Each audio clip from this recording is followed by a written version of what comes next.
You are very welcome to our meditation on Psalm 139. This is written to the chief musician, a psalm of David.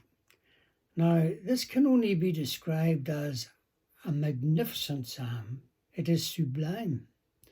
The poetry, the content, the meaning. David is thinking of the greatness of God in terms of his omniscience. He's all-knowing. In terms of his omnipresent, he's always present everywhere. And in terms of his omnipotence, he is all-powerful.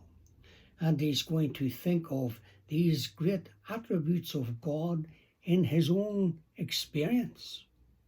It's a wonderful psalm. So let's look at it together.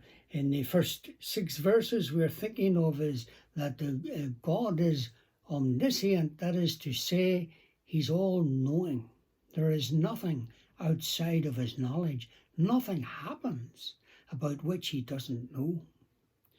So it says, "To the Lord, O Lord, thou hast searched me and known me." Now that is very sobering to begin with. It is the Lord who is doing the searching, and he knows me. He knows everything about me. He knows my weaknesses. He knows my strengths, if I have any. He knows he knows my fears. He knows my ambitions. He knows my desires. And he says, "Thou knowest," this is the psalmist speaking to God, "Thou knowest my down-sitting and mine uprising. Thou understandest my thought afar off." So every movement, when he sits down to rest, or when he gets up to work or to do something, the Lord knows about it. Thou knowest. And thou understandest my thought afar off. Now that's interesting. God is interested in our thought life. And I'm sure if you're like most people, the thought life can be a battleground. And he says, "Thou knowest, thou understandest my thought afar off." So we need to be careful about our thought life. And Philippians tells us to think on these things. There are certain things that we should think about and certain things that we should not think about. Verse 3, thou compassest my path and my lying down, and art acquainted with all my ways. So all his movements, his paths in life, his lying down where he relaxes, where he rests, the Lord is acquainted with him in every way. And don't think that God doesn't see those indulgent habits that we might have, or he sees those special efforts that we would, when we work for him. He sees everything and he understands everything. It says in verse 4, "For there is not a word in my tongue, but O Lord, thou knowest it altogether." So not only has he knowledge of all my movements and my thoughts, but also my speech, and he understands what I'm going to say even before I say it. "For there is not a word in my tongue, but O Lord, thou knowest it altogether."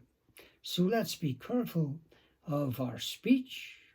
Then verse 5 says, "Thou hast beset me behind and before, and laid thine hand upon me." So this is a benevolent God. David isn't here speaking of a God whom he fears, he's not living in fear of the Lord's judgment.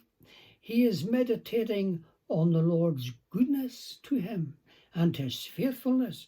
So he says, "Such knowledge is too wonderful for me. It is high, I cannot attain it." So if we need reminding, let us remind ourselves from these first 6 verses of Psalm 139 that we are totally known and understood by the Lord. And such knowledge, he says, is too wonderful for me. And he knows the thoughts of every man in this world with its billions. He knows every single thought. Now that is too wonderful for us to understand. Now he moves from the omniscience of God, that is his perfect knowledge of us, to the presence of God, that he is present everywhere. You cannot hide from God. So in verse 7, the psalmist says, "Whither shall I go from thy spirit? Or whither shall I flee from thy presence?" Is it possible to run away and hide from God? Well, Adam and Eve tried that, didn't they? They hid in the trees, and they made their clothing with the leaves and so on, with the fig leaves. It says, if I ascend up into heaven, thou art there. If I make my bed in hell, behold, thou art there. So no matter how high we go, or no matter how low we go, we do not escape the presence of the Lord. If I take the wings of the morning, now these two verses are particularly beautiful, verses 9 and 10. If I take the wings of the morning and dwell in the uttermost parts of the sea, even there shall thy right hand lead me, and thy right hand shall hold me. Now, it's a lovely thing to think of the sea and the rays of the sun shining over the ocean, and it's just like gannets or an albatross or a great seabird moving across the sea. He says, if I take the wings of the morning and dwell in the uttermost parts of the sea, wherever you go to in the sea, the Lord is there. You cannot hide from him. And even there, he says, thy hand shall lead me, and thy right hand shall hold me. Isn't that beautiful? Wherever you find yourself today as I read this, the Lord is there with you, and his right hand shall hold you, and his hand shall lead you. Now he comes to verse 11. If I say, surely the darkness shall cover me, even the night shall be light about me, can I not hide in the darkness? No, because even in the darkness, it's just like light to the Lord. The Lord sees through the darkness and in the darkness. Yea, he says, the darkness hideth not from thee, but the night shineth as the day. The darkness and the light are both alike to thee.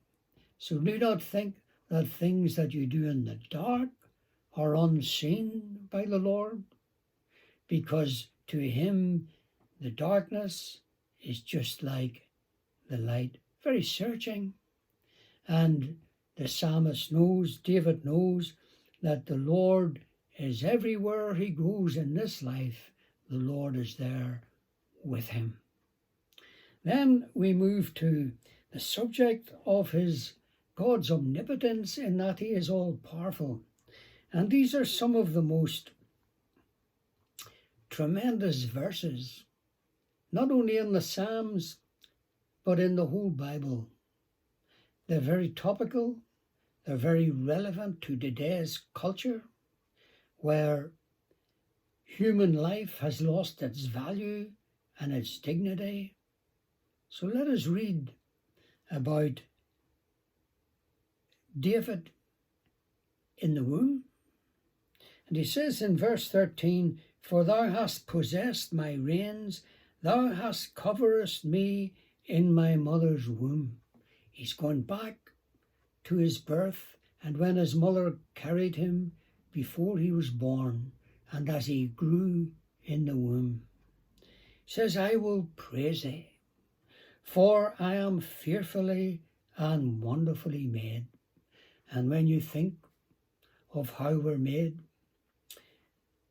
with a blood circulation, with lungs for air and oxygen, with eyes and ears and mouth and nose and taste, a digestive system, a reproductive system, and our skin and bones and blood vessels and veins and arteries, and all the organs and members of the body. When you think about them, what a foolish thing to think that they could evolve randomly. And that's what scientists, ungodly, atheistic scientists, try to tell us. No, what an implausible and ridiculous explanation. We are fearfully and wonderfully made, not evolved, but made. Marvellous are thy works, and that my soul knoweth right well.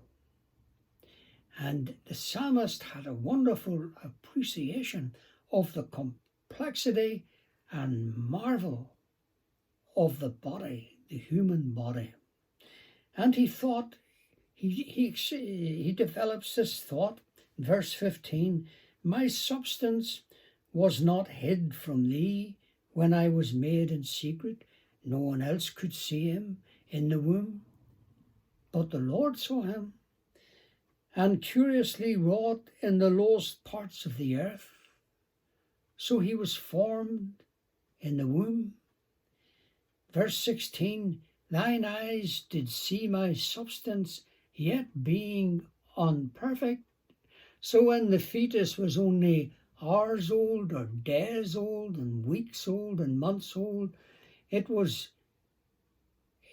perfect until it came out, perfect being mature. It was still developing in the womb. And his eyes saw that. And in thy book all my members were written, which in continuance were fashioned, when as yet there was none of them.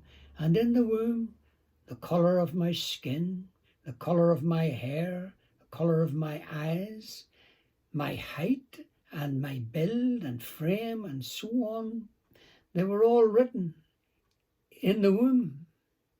How precious also are thy thoughts unto me, O God, how great is the sum of them.